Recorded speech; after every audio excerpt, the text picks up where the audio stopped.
Jeffrey Thomas Willis. You're the defendant in this matter, Yes, I am. and I imagine that you've been waiting a long time to tell your story. I have. Okay. So, a little nervous? A little bit. All right. Did you in fact steal her gun? No, I did not. But you're not denying you came in possession of the gun? No, I'm not. How did you come into possession of Ms. Shatala's gun? She sold it to me. Well, give us some more details. What were the circumstances? Well, she was getting divorced, is what she told me. She never wanted the gun. She tried to sell it to somebody else that we worked with, but he wouldn't buy it because I had a scratched off serial number on it. I'm sorry, let's stop right there. Scratched off serial number, they talked about this, the serial number being sanded off, removed from this particular gun. Do you remember that testimony?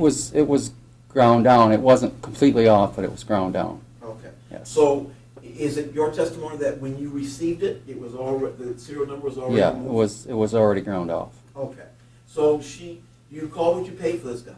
I think $150. All right. Did Mr. Bloom ask you to borrow something? Is that correct? Yes, he did. What was it he asked you to borrow of you? My P-22. Okay. Was this before or after Ms. Bletsch was killed? This was before.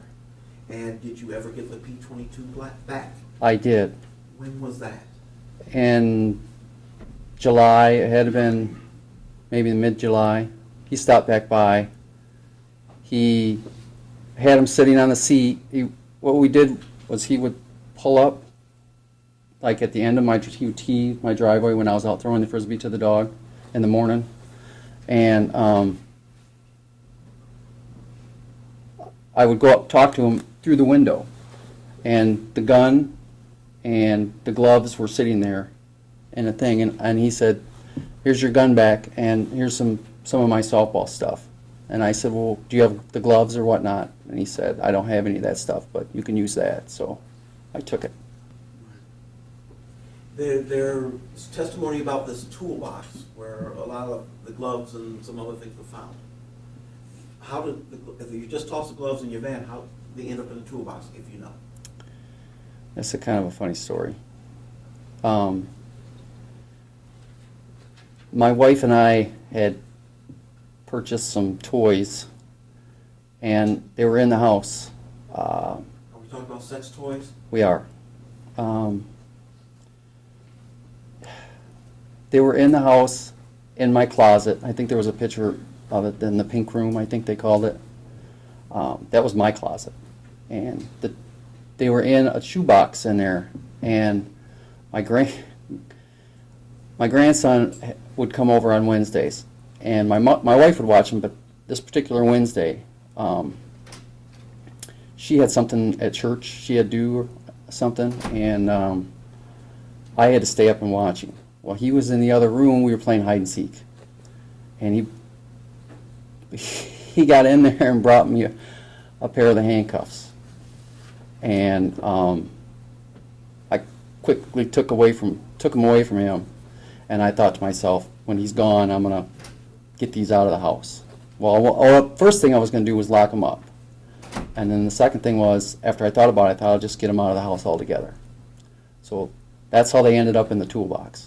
Now she gets in. Well, now she's sitting next to you. Do you observe anything about her? She's real jittery. What was your initial impressions? I thought she was on drugs or something. She looked like she was on meth. Okay. And so she's real jittery. She's sitting in the seat, correct? Yeah. Does she put her seatbelt on? No. Okay. Do the two of you have a conversation? Not that I recall. Okay. MJM jumps out of the vehicle, right? Right? The vehicle was still moving. Yes. Were you, and I think you testified you were slowing down at the time, but it was still moving, correct? I was probably going about 15 miles an hour. Okay. I'm not sure exactly. I didn't really look at it, so. All right. I just know I hit the brakes almost immediately. When?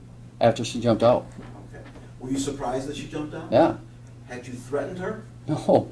Had you pointed a gun at her? No. Toy gun? No. All right. So she jumps out, and what do? You stop the vehicle, and then what happens? I threw it parked, jumped out, see if she's all right.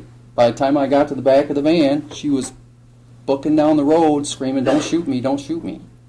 Well, how did you respond to that? I didn't know what to do. I just kind of freaked out, got out of there. Why did you get out of there? Why didn't you stick around and see how this story ended? I mean, I was afraid, I guess. I didn't want to get arrested or leaving this, well, I should say leaving the scene, but having an accident like that. I just didn't want nothing to do with it. She was acting funny. She was, I don't exactly know how to describe it. She just, I didn't want to be there, so I left. Vicks folder. The what? The Vicks folder. Well, I don't trust the police. They're human. They make mistakes just like everybody else. When Corporal Hare came to the house, I did feel very good about it. He kept calling, asking my wife questions. I created the JLH folder, which was Jessica's, to put my phone records and anything that I could to prove where I was that day, because if they came back, I wanted to make sure that I had everything in order for them. When Miss Bletsch was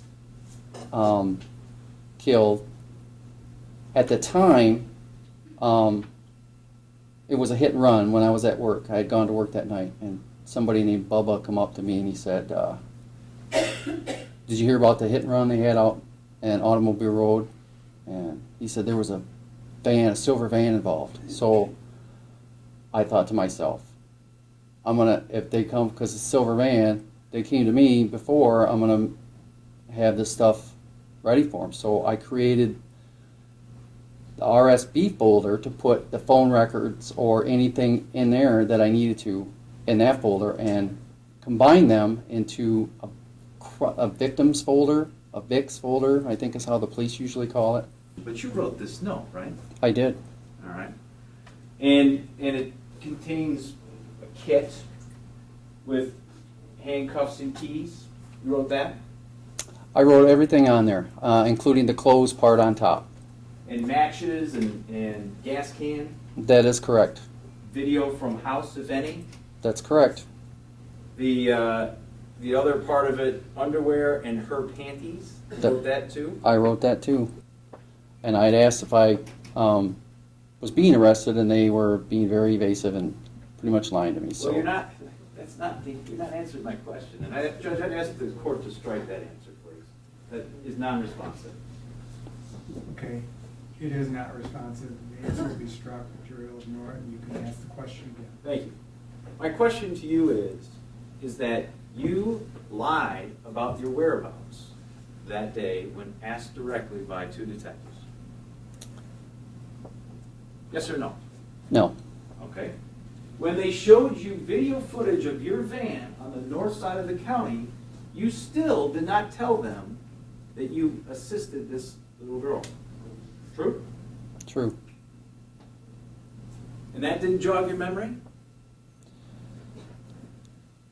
I knew that I was there, and I wanted to know what they had thought, or what she had said.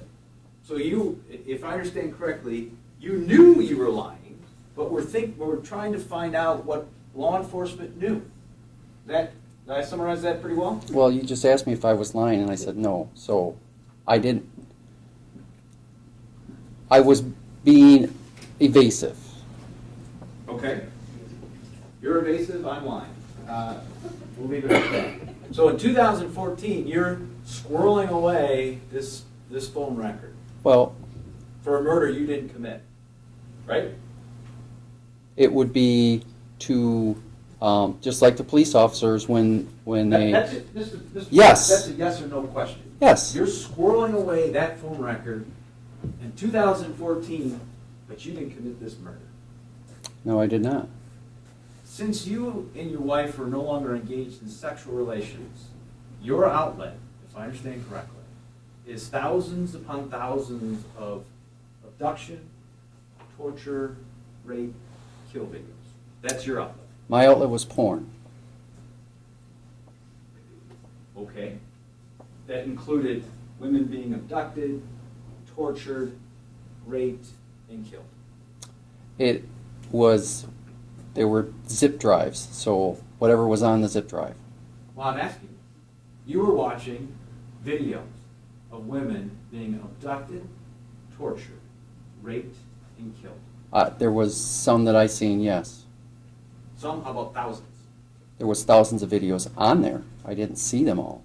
And what you're telling us is that Corporal Hare got it totally wrong back in 2013, back when he testified in this trial, that you told him specifically that you were home from 9:45 until 12:30 a.m.